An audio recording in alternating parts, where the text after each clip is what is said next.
This might not. Wow. It's very weak. Good evening, everyone. I would like to call this Special Operations Management Budget and Government Accountability Committee meeting to order for today, February 24th, 2020. My name is Councilman T.J. Clark. I serve as the Council Majority Leader, and we are joined by Council President Mally Rosado, Councilman John Gale, and Councilwoman Shirley Surgeon.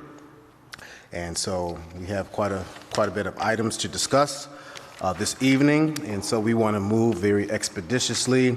We will start with communication number one. Item number one, communication from Mayor Brougham with accompanying resolution authorizing the Superintendent of Public Schools to file a school construction grant application with the State of Connecticut School Construction Grants and Review Department of Administrative Services for the project in connection with the replacement of roofing at 388 Wethersfield Avenue.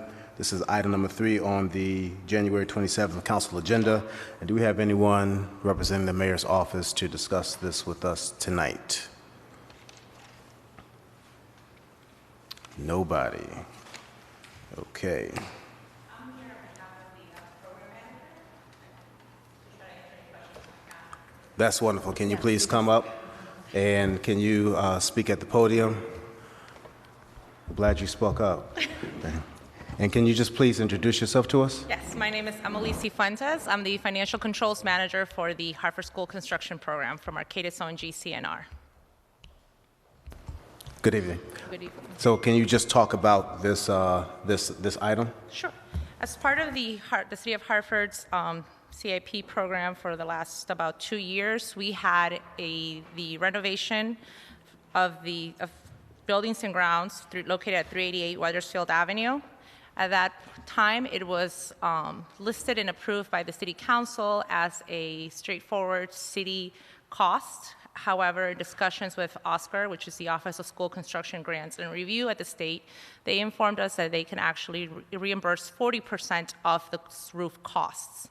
The approved amount by city resolution is $800,000. If we do whatever costs we use, will be reimbursed by the state at 40%. Thank you. Any discussion, questions?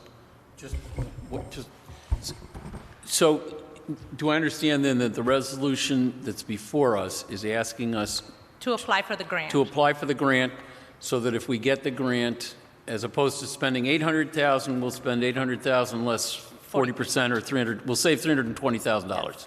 And we don't. And right now, the $800,000 was just a budget amount approved by City Council. Once we actually get to the bidding documents and we actually get actual costs, it could be even less than the $800,000. Could be more. Or it could be more, but we're hoping that it's less because the actual size of the roof is not that big. But whatever is spent will be reimbursed by the state for up to 40%. Excellent. Thank you. And this is the roof where the Board of Ed is going to be. No, this is the board. This is the Buildings and Grounds Facilities Office, which is currently located at 388 Wethersfield Avenue. Gotcha. Okay. It's just a roof, yes. Any question? All right. Chair, entertain the motion.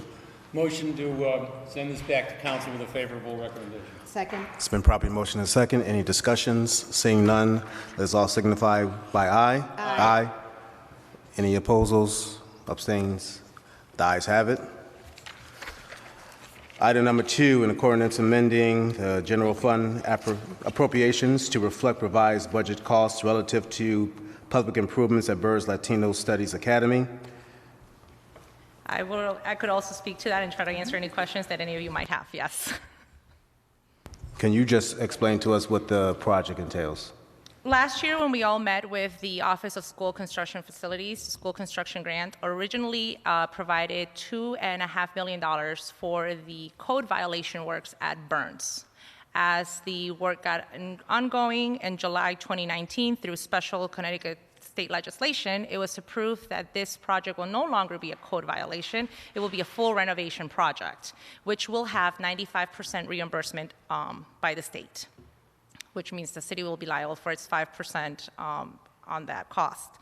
Therefore, the legislation approved that 2.5 change to be $54 million, which is the overall total renovation costs, which we're expecting to be. We estimate this project to be completed in August 2023. Currently, we are working on the small code work that will not impact the full renovation, and we estimate to be within budget currently. Now, will the students be presently at the school? Yes, the number of students that are currently in the building is not huge enough that we have to move them out. We can actually do phase-by-phase renovation, which is why we estimate August 2023 to be completed with the entire reno. How much of the impact will that be on their learning, if any? I do not know that. Okay. I'm sorry. Councilwoman Surgeon. So the code violation is not in this 50 million? It is. It is. The state said, we're going to take your 2.5 that you're already working on. We're not going to stop it. We're just going to increase that to a full renovation work. Okay. So we already started. We did. We have started. There were some code work that could not wait. And since we did have that initial approval from the state and from the council already, we have used the initial $2.5 million to get that work going. So the project is going to be finished by 2023? August 2023. Okay. So who is the construction manager? The construction manager has not been chosen. The Hartford School Building Committee last Tuesday, I'm sorry, because it was a holiday, has approved that we go out and advertise for a construction manager. We only have an architect, which is Silver Petrocelli and Associates. They were hired to do the phase 1 code work, is what we like to call it, and OSCGR felt that in order to maintain continuity and not to stop and let's begin to bring somebody new, they've allowed to have that same architect continue and make those costs eligible for reimbursement as well. So the phase 1 is also going to be 95% reimbursed? Yes. We've gone from an 80% reimbursement rate to a 95% reimbursement rate by the state. And why is that? I mean, it's a good thing. Yes, it is a good thing, yes. But what caused the state to go up to 95%? Is it the school? I think it's the school and the fact that the last MLK also became a 95% reimbursement rate, and they're trying to help the city get as many buildings, up to date and renovated as much as possible. And knowing that they can afford 95% of those costs, it's helpful. Okay. All right. Thank you.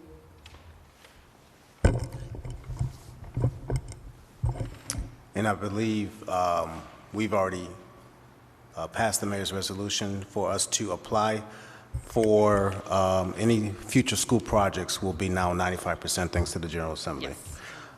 Any other questions? No. The chair entertain a motion. Motion to approve with a motion to approve and send back to council with a favorable recommendation. Second. It's been properly motioned and seconded. Any discussion on this item? Seeing none, let us all signify by aye. Aye. Any opposals? Abstentions? Ayes have it. Moving on. Item number 3, the ordinance amending the general fund appropriations to reflect revised project costs relative to public improvements at Buckley High School. No, we did 2. Yes. That was, yes. The Buckley High School project started off and was approved by the Office of School Construction Grants and Review as a $5 million Board of Ed relocation project to Buckley High School. In subsequent meetings, this led to have Buckley High School become a renovation project. So in the 2019 July meeting, special legislation meeting, this project became also 95% reimbursement, and it became a overall total project cost of $154 million, including the Board of Ed relocation of project of $5 million. The construction manager has been selected and awarded for this project, and it is Newfield Construction, a Hartford construction management firm. They've joined forces with MCM Acoustics, also a general contractor company out of Hartford, to do the general construction work at the Board of Ed relocation. So we will have a continuity as well from there too. It's a 95% reimbursement rate by grants. We actually have begun already to receive some reimbursement payments on this project on some expenses that have been incurred by the city. at the lower 80% rate, but with the change now, we will get that additional funds as well. And just wanted to also let everybody know regarding the new collaboration between Newfield Construction and MCM Acoustics. MCM is a member of the Minority Contractors Association, MCC, and also too is a member of, what am I trying to say? My mind just went blank. Hartford-based business, you did mention that, and also too, I can't remember, I'm sorry. Mine went blank.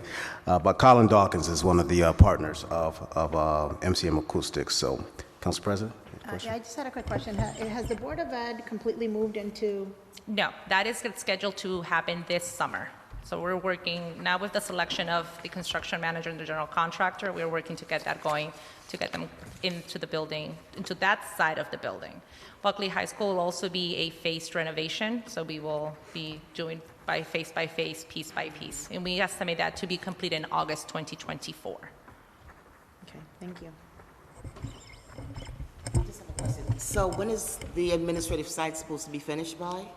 For the Board of Ed relocation Yes. side, that we estimate that to be in this summer because they need to move in there. So they'll be moving in this summer? Yes, that's. And our then goal. the other phase will start? We'll start right after. Concurrently, they'll try to begin doing the pre-con work, begin doing the assessments for the full-blown renovation. But our priority now is to relocate the Board of Education and then continue with the phase renovation work of Buckley High School. Thank you.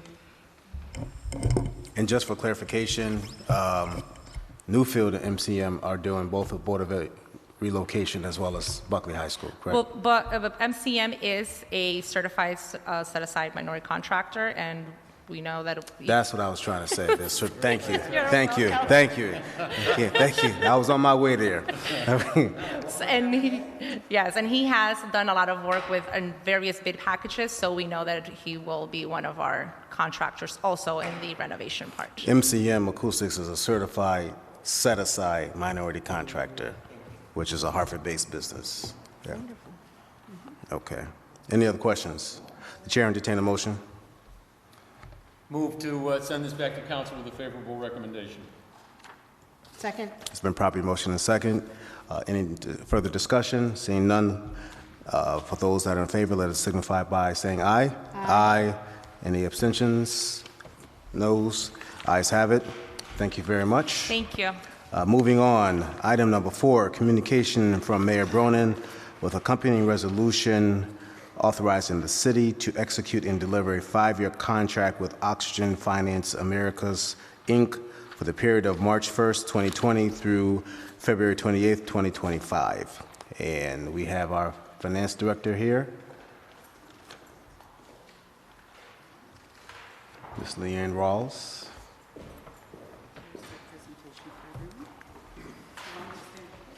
Yes, please. Good afternoon, everyone. Good We are afternoon. here today requesting approval to enter into a 5-year contract with Oxygen Finance to establish an early payment program here at the city. And what an early payment program is this vendor will go out and negotiate contracts with vendors of the city where he can negotiate a discounted rate if we pay the vendor earlier on early payment terms. So instead of doing net 30, we might potentially pay the vendor within 15 days and receive a 2% discount on that invoice. So I have Dave Rudebesh with me here today from Oxygen Finance, and he will give you a brief summary of the program and answer any questions you may have. Thank you. Good evening. I'm Dave Rudebesh from Oxygen Finance, and the program, so, is this any better? Thank you so much. No one ever says I'm talking quiet enough. So the early payment program is around a business premise 21030. If you pay somebody earlier than 30 days, you can get a 2% discount. It's been around for an awful long time. This is kind of a amplified version of that, where it's a program run to really benefit the vendors and the city. The reason we're asking for a 5-year contract is we're not charging the city anything, so we're absorbing all the costs to set the program up, to implement the program, and to actually do the supplier onboarding. And the company's been around almost 15 years now. I've been with it since 2012, and when the world is perfect, we get these things to stand up and work pretty efficiently in about 12 to 15 months. Sometimes it takes up to 24 months, so that's an awful lot of cash investment on a 1-year contract. So what we've asked is that the city would consider a 5-year contract so we have a chance to recoup our investment and have the program run successful over 5 years. So there's 3 parts of it. One part of it is working with the departments within the city to receive an invoice and get it through the approval queues quicker. Today, if I'm going to pay an invoice in 30 days, if I approve it today, tomorrow, next week, a week after, it doesn't really matter. Just as long as we get it to the finance and then over to the Treasury Department in time to pay. This program is focused on looking for process automation, ways to improve things. The last couple slides, you see a couple boring workflows. That's actually the City of New Haven, which is a recent client. The first slide is the way a workflow worked within their Board of Education before we showed up. The second one is having worked closely with the department to come up with more automated ways to improve some of the processes, to put them in place. So some of what we do is look how to be more efficient and effective in the way that we approve it. This is always the city's job. It's the city's benefit. It's the city's responsibility. So all we do is advise, because we do this around the world, mostly with governments. We've kind of seen an awful lot, so it helps us give advice on what are maybe efficient ways to do things. We'll present them to the departments, and they can adopt them or not. So that's one part of how do we get an invoice into the city. The second part of it is technology. So we bring things to the city. Electronic invoicing is a pretty hot topic. It's been around for a long time. In theory, the U.S. government's been trying to standardize on it since about 2015. I think now the current goal is, September 2020. I don't think there's a chance. City of New Haven's doing it citywide, effective July 1 of 2020. So it can be done. It's a lot of work. So we bring that technology to the table. We don't ask the city to buy it. We work with a lot of different vendors, but we purchase what will work best with this accounting system so that an invoice can be received on time. And why is that important? Because when you analyze a year or two's worth of data, it's interesting to find how often an invoice is submitted a day, a week, 2 weeks after the invoice was created, but then the vendor still wants to be paid in 30 days.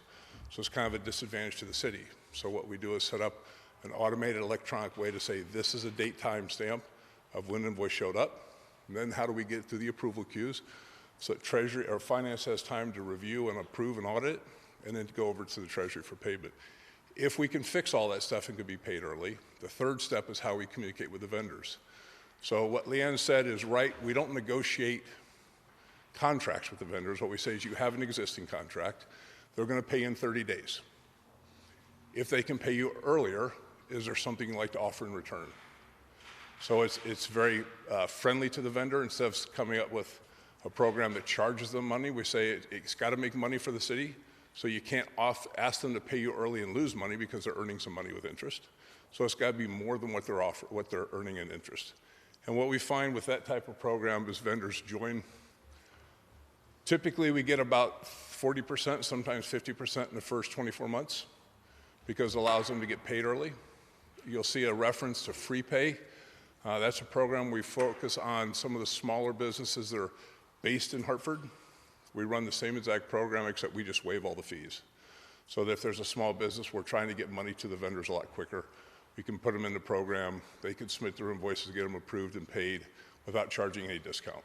It's kind of a way to help stimulate some of the small business and the local economy. So we bring kind of best practice around the procure-to-pay space. We bring some technology to the table, and we run campaigns to work with the vendors literally throughout the 5-year period of time.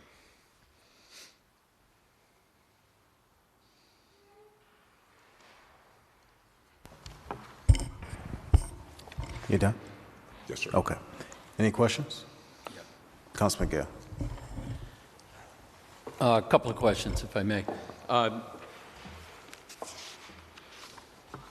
So the indication is that you're not going to be charging the city. Clearly, you are going to be getting paid. So does that work? How do you get paid? It's a great question, thank you. I apologize, I didn't articulate that earlier. So as savings start to come in, let's say 100 invoices next month are paid early, and they earn some sort of discount. We get paid a percentage of what we save the city, so it's 100% performance-based. It's 100% based on our ability to be successful and bring in a new revenue stream for the city. And what is that percentage that you get?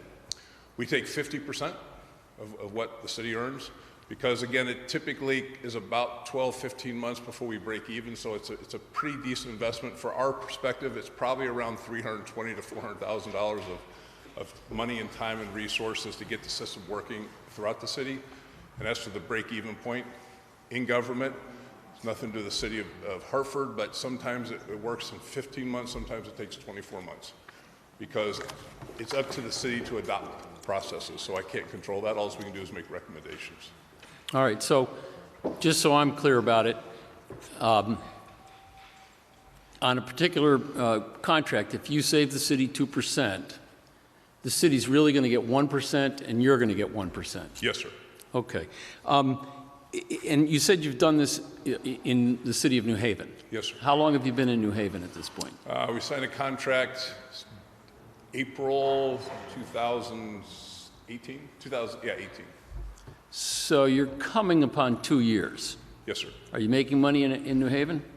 We are. They're starting to make money, but we went from doing an early payment program in a very short period of time to actually doing a citywide paperless automation because some of the challenges they had with some very legacy processes. So after about 3-4 months, we said it's going to be really hard to make this successful in a very small piece. And so we worked closely with the city, again, at no fee, to help bring full automation throughout the entire city, so it's a truly paperless. Every vendor in the city of New Haven now submits an invoice to an email address that goes automatically through a bunch of rules to make sure that it complies with all the city policies and goes into their accounting system. Do you foresee the same thing happening here in Hartford, or are we already more of an email-based system? The email-based is not the issue. The issue Okay. is the processes that are currently in place. And from all the meetings we've had and discussions, the city of Hartford has a lot more automation in place with their accounting system than the city of New Haven did. Last question, if you could, you must have some projections as to how much you think you're going to make out of this, so there must be some projections as to how much you think you're going to save the city. Absolutely. What would you project saving the city here? So I would say our program is quite successful, and there's an awful lot of track record and case studies you can look and read about from customers talking about it. About your size could be anywhere from $100,000 to $400,000 a year. And it just depends on how long it takes for people to adopt things, because it's up to the departments, it's up to the city to take recommendations. And there's sometimes we'll put a recommendation in place, it'll take 2 months to get implemented, sometimes it'll take 9 months. And that has a big impact on how much money it will bring in hard dollar savings.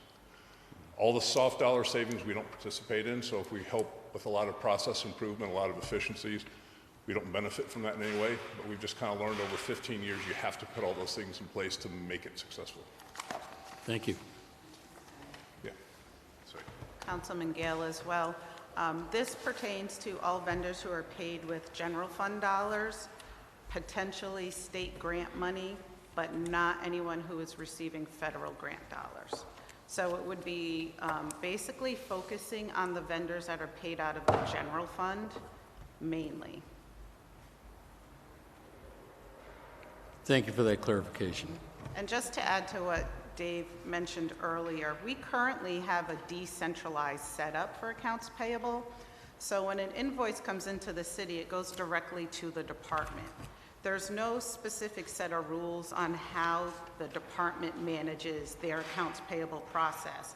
The rules kick in when they send that invoice from their department to the finance department.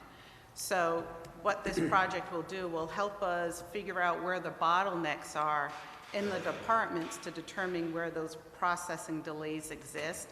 Currently, when those invoices come to the finance department, they're approved within 24 to 48 hours. So we are about 40 days. It takes us about 40 days right now to get an invoice paid on average. So we're trying to figure out how we can get that 40 days down to a more manageable number. That goes to the first part about the process improvement, having to go to the departments and looking at how they do things.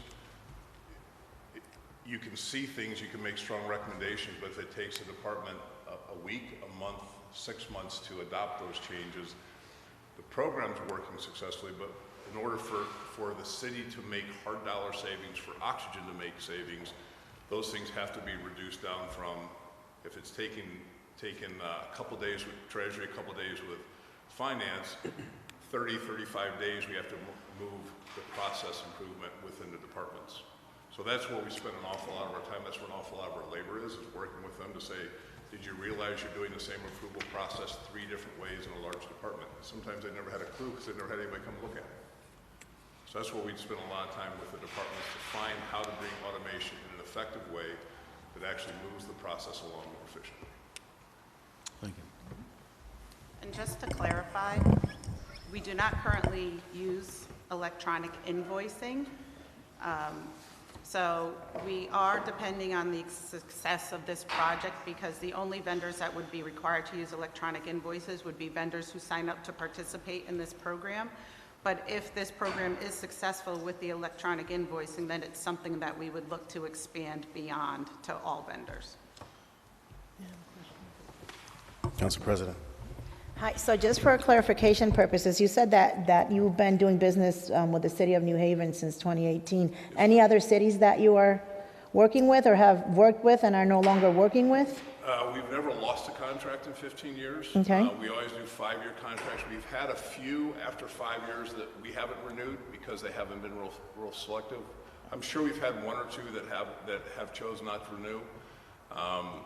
I think we advertise every customer we've ever had has extended, but and the reason I said, in the last 2 months, we've had a couple people after a 5-year contract not renew. Okay. My largest government in the U.S. is the state of Texas, TxDOT, which is a $50 billion agency, and we're going, April 4th, we'll be kicking off our 8th year there.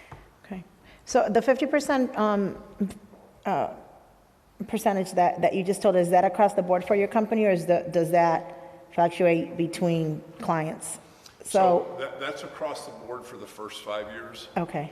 Sometimes when we do a renewal, because all the heavy lifting's been done in the first couple of years, when we do renewals, that will definitely be modified. And we've seen it anywhere from 70-30, 65-35, so it just depends on how much process change has taken place and how effective the program is.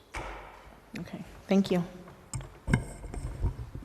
Can you, this is for our finance director, can you, and would like the treasurer to speak about this, can you walk us through when an invoice comes in, the process that finance goes through in order for an invoice gets paid, and how that actually ties in with the treasury and how the vendor actually gets paid from beginning to end? Sure. So the invoice will come in directly to the departments, right? The departments will go through their interdepartmental review process. Once they sign off on electronic workflow within Munis, it kicks the electronic version of that invoice to the finance department, to accounts payable. And then they will send a hard copy of that invoice as well to accounts payable. So then there's 2 teams in accounts payable who review these invoices. There is the pre-audit team, or the accounts payable team, and they look at all general fund or Board of Ed general fund invoices. Then we have special revenue funds, and those are funds that the accountants will review. So it's grant funds, Hartford Trust, Park Trust funds, anything in the Golf Fund. So any non-general fund type of related money or invoices go directly to the accountants. So then the accountants and the pre-audit team will look at the invoice. They'll ensure that if it was supposed to be paid on a purchase order, that the payment was applied to the purchase order and is in the same terms that the purchase order was agreed to, payment terms. They'll look at it for the remit to address. They'll look at it to make sure that the vendor is a current vendor within the city. They will review the dollar amounts. They will ensure that it's been approved by the department who incurred the expense. Once they look at that, they sign off on electronic workflow within Munis, and then what they do is once everyone's comfortable, they do this output post function. And that output post function says, okay, this is a valid invoice, everything is correct as far as payment, and it puts it into the payment cycle. Then once a week, the accounts payable team will process what we call a weekly warrant. And that warrant goes through all of those invoices that were output post in Munis and grabs them for invoices that are due by the due date. So we always apply a net 30 due date to invoices. So it'll pull anything that's going to be due within the 30 days, and it'll gather them all up, and it'll create the weekly warrant. So the controller will review that weekly warrant, make sure everything is okay, and then she'll sign off on it. Once we sign off on that warrant, it gets sent to the treasurer's office, and the treasurer's office takes over from there. Treasurer Clark. I think that's an accurate description of the process. Does that answer your question? So first, let me disclose, one, that I have met with David and Leanne on this issue. It's been a good 18 months or so that we've been debating and discussing this issue. I have a specific concern that I believe is going to be exempted from the contract that's currently being negotiated, and that's about the electronic fund transfer process. And I have concerns about that simply because that's where my office decides how to, under the charter as the custodian, we have the working relationships with the banks.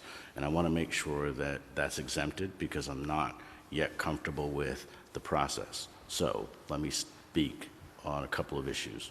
Number one, David, I'll raise this question to you. Number one, can you give me the percentage breakdown between your international business and your domestic business? Probably 70-30. Depends on vendor numbers, client numbers, or dollar numbers, because they all have different ratios. But I'd say probably 70-30, 60. Government's probably 80-20. We have we have I think a quarter of the UK governments now, counties and cities standardize on this, which is where the company started in the UK 15 years ago. In the US, we started doing mostly commercial, because they pay differently. And we have started in the last 3 years really focusing almost exclusively on government.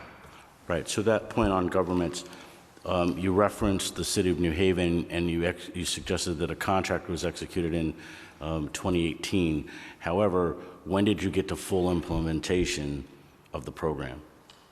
July 1, 2019. Okay. So it's been... And excuse me, sorry, just for clarification.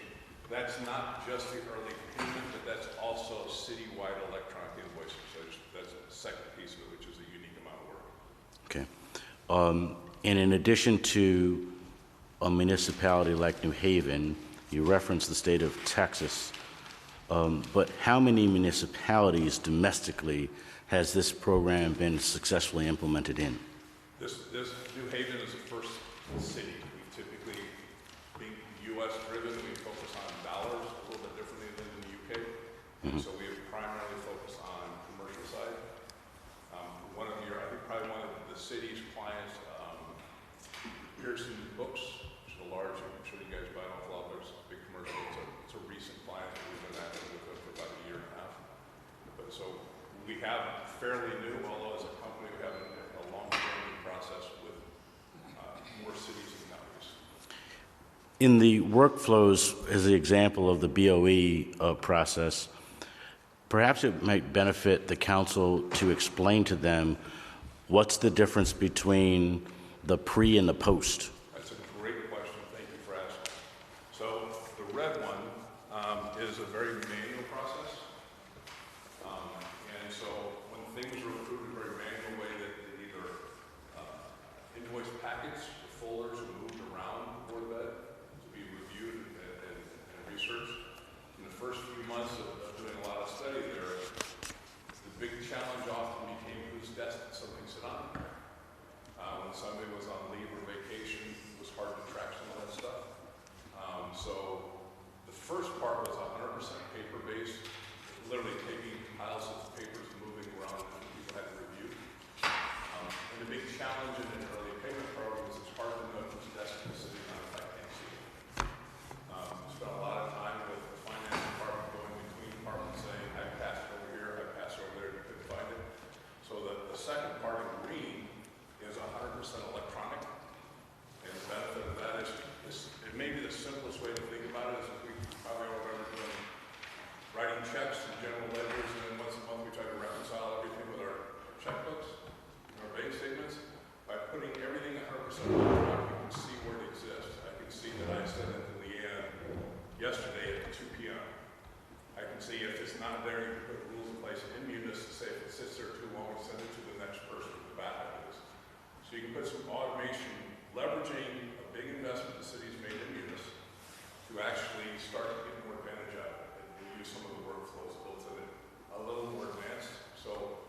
Red is all paper, green is 100% electronic.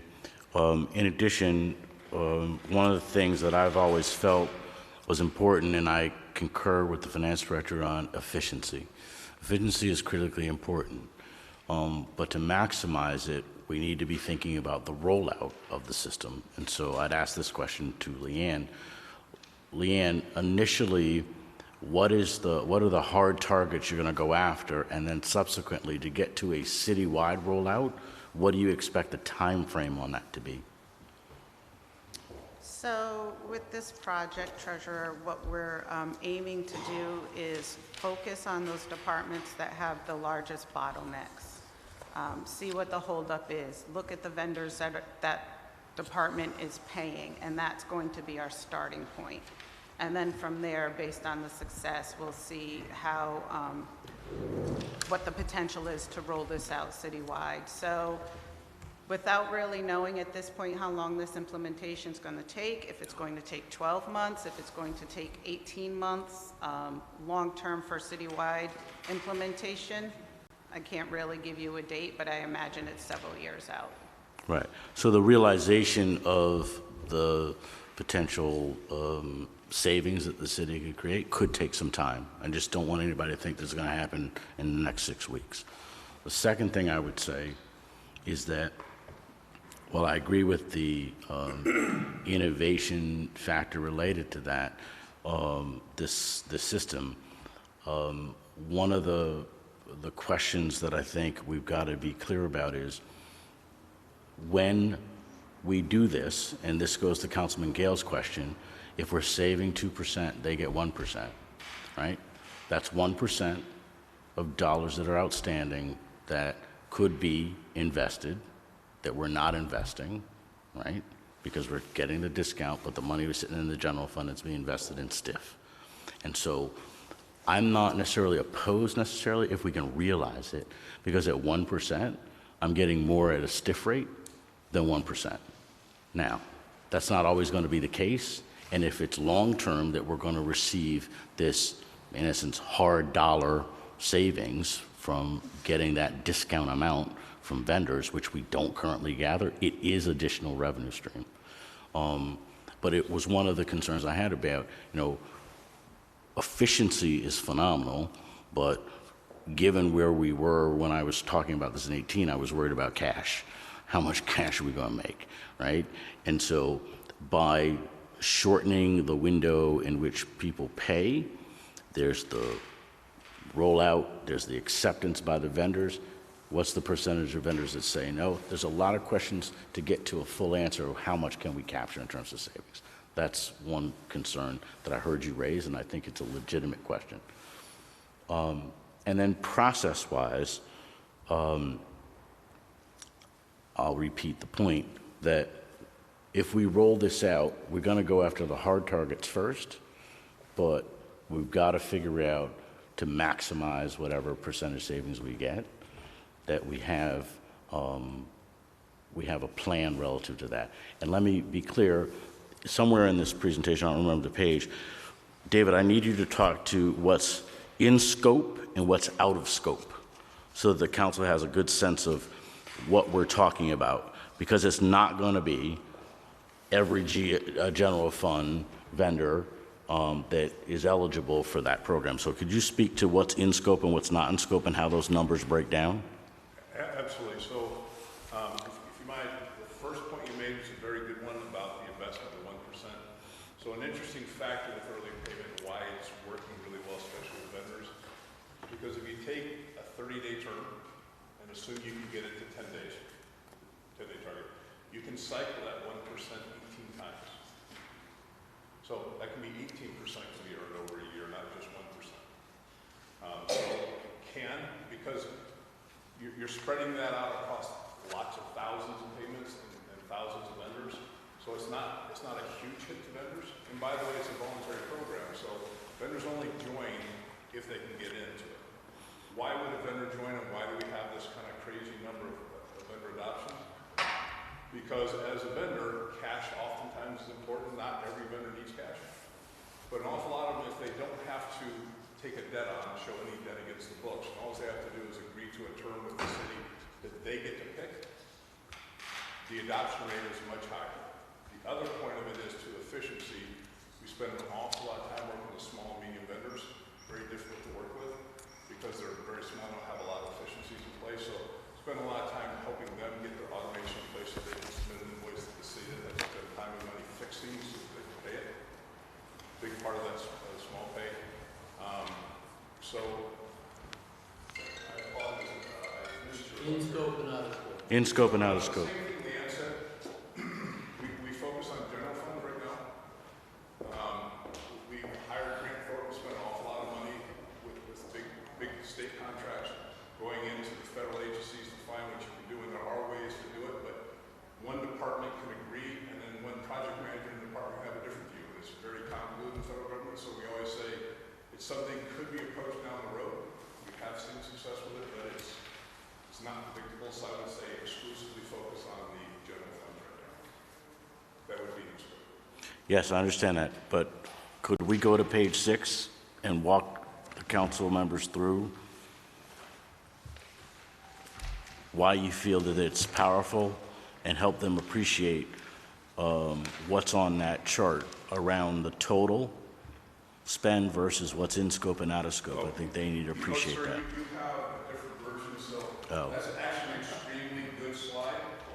I didn't want to have too much information. So what those are two actual live customers showing how much rebate they're earning every month. And What page is that? he has an older version. See, yeah. So you're looking at an older version than what they're looking at. I removed some of the stuff, so I was just concerned about time. Didn't want to take up too much time. Which, is it this one you're speaking of? Yes. Okay, so total spend, oh, you know what, so this is, I apologize. When we first met, it's been a little over a year ago, the city actually sent us all the spend data so we could look at and carve it out. So the amount that was sent to us was $646 million. We carved out about 300, basically cut it a little less than half of what we thought would be in scope. And now, that's a rough swag for us to kind of decide. It's horrible to say, but is it worth the investment on our side? Is there enough opportunity there for it to break even and earn money? So we cut it in half, and the way we did it is just a database. It's not a perfect science. A lot of vendor names, a lot of different categories that vendors are filled in the system. And you do a data search to say all these ones generally come out, so it's a way to quickly carve the total data into a smaller, more manageable set with vendor names, vendor terms that we commonly see in the program. Does that help answer your question? Yes. So 39 days is also at the time, so net 30. Net 30 is the program. The city's currently paying, I don't know if it's still today about the same, but about 39 days. So fixing everything from 39 days to 30 days, the city gets efficiencies, the vendor gets paid early, we don't earn a penny. The clock starts when you get to a standard term of 210 or 30. So taking from 39 to 30 days is part of the initial process of getting everything working and efficient. And I would like to add that that's one of the main focus from finance perspective, is we're looking at creating the efficiencies in the department. So right now, as I mentioned earlier, finance can't control that workflow or the processing of invoices within the departments, but we know there's a bottleneck that exists there because we're turning the invoices over quicker in the finance side. So we need to be able to get down deep into the weeds and see what's causing those bottlenecks in the department. Another thing I wanted to add is that I've been in constant contact with the finance director in New Haven as he's been going through this implementation and this process on his side. And he has told me countless times that he would do this program over and over again, and it has brought huge efficiencies to the city of New Haven. Now, New Haven is not as engaged in their Munis program as we are. They did not have an e-procurement system. They were doing a lot of manual processes. Their treasurer would tell their finance director how much money that he could spend that week on the weekly warrant. So they were tackling some issues that we don't have here, but the efficiencies that they have experienced with processing have been priceless. So just to add to that real quick, up until December 15th, from July 1st to December 15th, departments on average approved invoices in 2 days. Now, when we first met with them and said you as an individual need to approve it in 2 days, they just lost it. There's no way possible we can do it. We're doing a lot of other work. But through the efficiencies, those are 2 to 6 step approvals are getting completely done in 2 days. Between December 15th and January 30th, I think it moved to 8 days, and primarily because of the holidays and some of the extra delays that took place. So that's, and honestly, I've never seen, we don't have any customers. I have some massive customers that do 7 days. I've never seen anyone close to 2 days. So the efficiencies can work to get control of it. I think that depending, sorry, Councilor, that depend on the human element, right? Meaning that even at the department level, we have this efficiency in the software.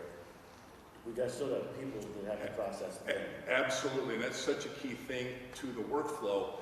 Anybody can design something that looks pretty, but if the end users don't adopt it and say, wow, this actually makes life better for me, they'll never adopt it. And the only way to get those type of efficiencies and adoption is to actually make something work effectively for the people doing it. So it's not a measurement tool to hold people accountable, although it does have some interesting value there. It's primarily, can I take a paper process and make it electronic so it's a lot more efficient for you?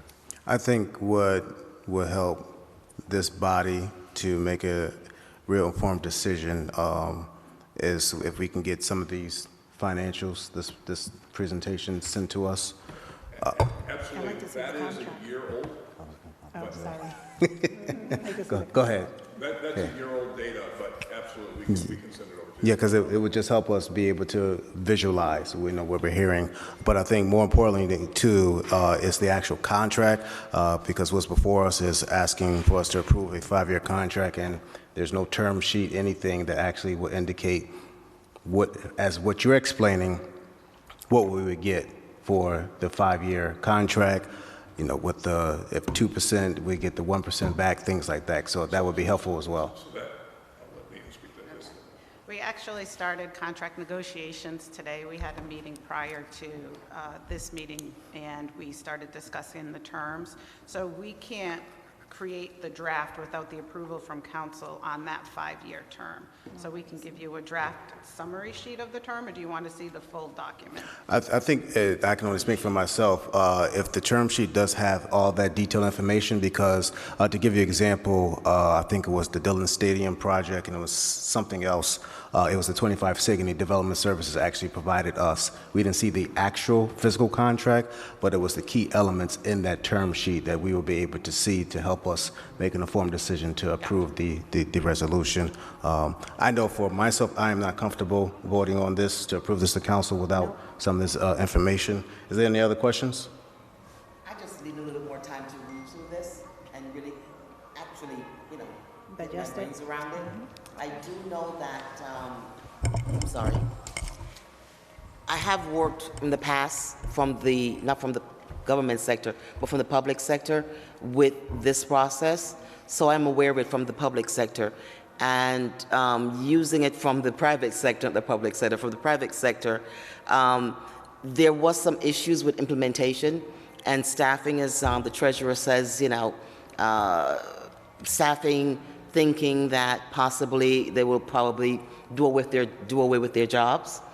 So those were the issues we faced when we implement this. But as far as efficiency is concerned, and as far as e-invoice is concerned, it really speed up the process. You do know where the bottleneck is, and a lot of the vendors like it because of the small vendors with their cash flow really appreciate those funds coming in a little bit sooner. But I just want a little bit more time to look through your program and also the term sheet before I can make a decision. Just to clarify too, there is no intent on replacing jobs or I know, or but the those were staffing things, with right. this issue. I mean, as you guys are aware, we're at skeleton crew in most of our departments, and a lot of the staff are overloaded. And we need to look at ways to make their jobs a little bit easier, and the best way to do that is with technology. Many of the staff, especially on the finance side, they're doing requisitioning, they're doing timekeeping, they're doing invoice entry, they're doing everything that's finance related. It's not just one function. So if we can create some efficiencies for those, that's for them, that's our ultimate goal. Councilwoman Bermuda, Thank you. I want to agree with the sentiments that have already been echoed through the chair of this committee, so thank you.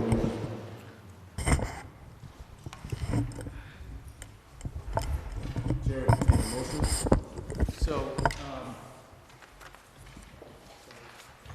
hearing the comments that have been made, it sounds to me like everybody's reasonably favorably disposed to this, but we would like to see a term sheet. And so, Mr. Chairman, I would move that this matter be postponed. I note that the next regular scheduled OMB GA meeting is on March 16th. So I would move that this be postponed to our next regular meeting with the hope and expectation we may have the term sheet by that point in time. We could move to council as early as the 24th of March. is there a second? Second. It's been properly motioned and second. Any further discussions on the motion? Hearing none, let us all signify by the saying aye. Aye. Aye. Any nays? Any abstains? The ayes have it. This item is postponed until March 16th. Thank you. Thank you very much. Thank you. All right, thank you, Mr. Treasurer, as well. Moving along, item number 5, an ordinance amending Chapter 32, Article 1, tax relief for the elderly of the municipal code, introduced by Mayor Brougham, and we have our tax assessor here, Mr. John Phillip. Good evening, folks. So this is annually we have to update our local option elderly tax relief ordinance. So there's 2 changes in here. One is the grand list year. If that's not updated, the program goes away and 667 seniors get a tax increase. The other is updating the income limits. For the last 7 or 8 years, we've tried to tie those income limits to HUD's low income numbers. So this year they would rise slightly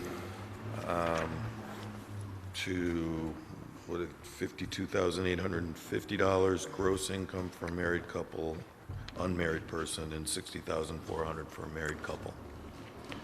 It costs about $300,000 a year. Okay. Thank you. Are you finished? Yep. Okay. Just wanted a quick question. Why 65 and not 60 or 62?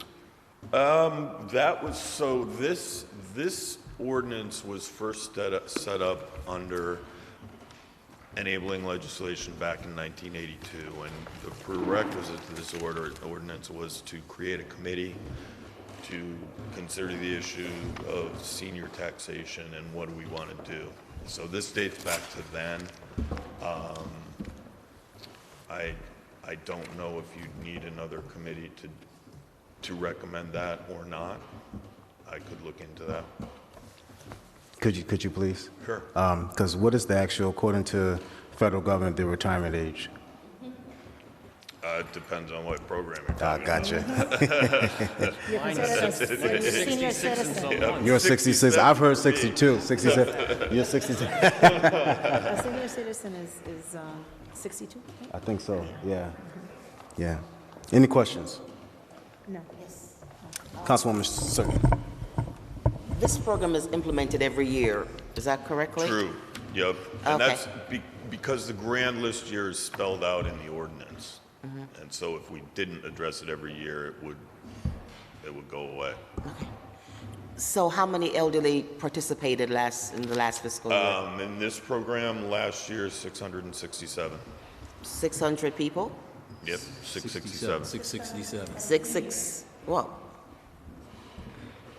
at an average, what kind of tax credit Or do they get? This is a flat $500. flat The $500. exceptions to that are if they have less than a full ownership stake in the house, if it's a 4-family house, which got particularly hammered with a law change back in 2011, theirs is greater.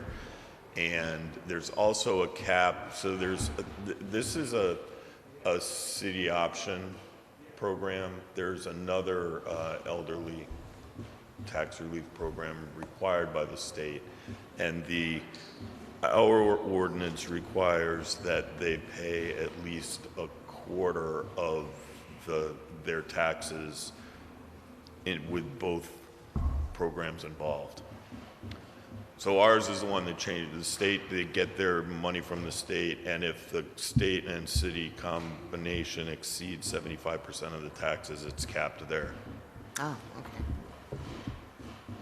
Okay, go ahead. Hi. I'm finished.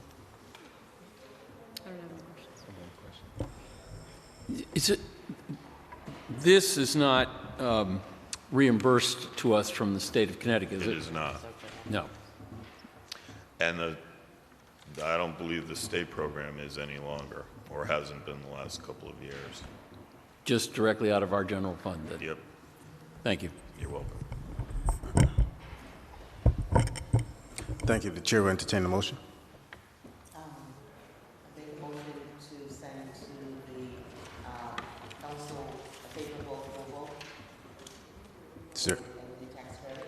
is there a second? Second. It's been properly motioned and seconded to send this back to council for favorable recommendation. Any other discussion? Seeing none, let us all signify by saying aye. Aye. Any nays? Any abstentions? Seeing none, the ayes have it. Thank you very much. Is there any other business? Yes, sir, Mr. Treasurer. I don't get to see you all. Welcome. This will be short. It's a real FYI. Number one, many of you were on council when the 401A plan was adopted. I need you to know I'm having some conversations with the mayor and corp council. There's some tweaks that need to be done, some unintended consequences. I won't bore you with the details, but let me give you an example. If you're a cadet in the police department, you're not really an employee of the city of Hartford until you become a cop. And so that was overlooked in the original scribing of who is considered a non-bargaining union employee, because it was supposed to capture non-bargaining unit employees. Or the scenario, a different scenario is if you're in a union and you get promoted up to a non-union position, what happens to you? So we're trying to deal with some of those issues, and we hope to bring that back to you. I've been working with Alex Lombardi on that, and as well as Lisa Silvestri in my office. So there's a lot of back and forth, but we're trying to tweak it and get it right so that there are no unintended consequences that you didn't mean to have when you voted on it. The second item that I want to bring up is things I understand are going very well at the Hartford Athletic, but I recently had a conversation with Eric Johnson on behalf of International Hartford, because there was a discussion a year or so ago about having Hartford-based food trucks provide food at the games. And a lot of those vendors ended up filling out paperwork to apply to end up selling their wares, but it's been stalled, not sure why. And so I'm asking Eric to have a conversation with the ownership and whomever else deals with their contracting. I think it's a very good thing if Hartford vendor trucks were showing a flair of Hartford's food at our games. And the second is, I think that, and you all will know better because you executed the contract, but I think in that contract you did with athletics, there was some community responsibility piece that they were supposed to do. And I wonder whether this is a good fit so that those businesses can share their food wares at the games.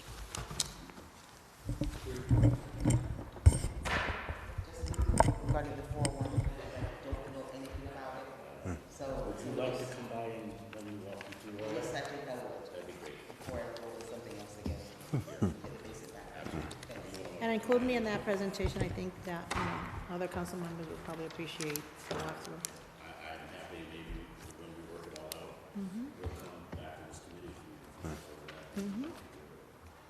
Sure. I'm going to come and see you because I probably know another bunch of questions as you're speaking. There's a lot to it. And there's a lot to really absorb. So Molly, do you want to? Yeah, I'll go with you. Yeah. So we'll both can go? Yeah, we both can go, yeah. So Molly and I will come.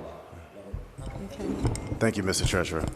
Since we have no other items on the agenda to discuss, our committee meeting is now adjourned. Thank you.